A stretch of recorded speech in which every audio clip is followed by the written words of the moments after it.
Congratulations, Your Excellency, Governor Francis. I brought greetings, royal greetings to you from the Igbo throne in Ghana. I want to say a big congratulations to you for the opportunity that God has given to you to become the first female governor of your country.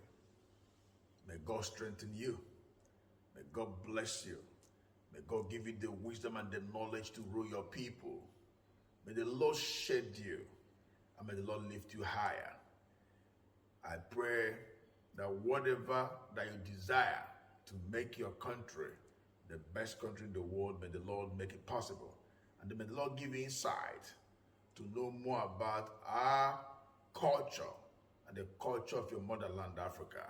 I want to say congratulations, High Excellency the Governor. God bless you. Congratulations. The Lord will give you the wisdom to discharge your duty perfectly. I am His Royal Majesty as a Dr. Ambassador Chukwu, the King of Igbo community here in Ghana, diaspora. God bless you.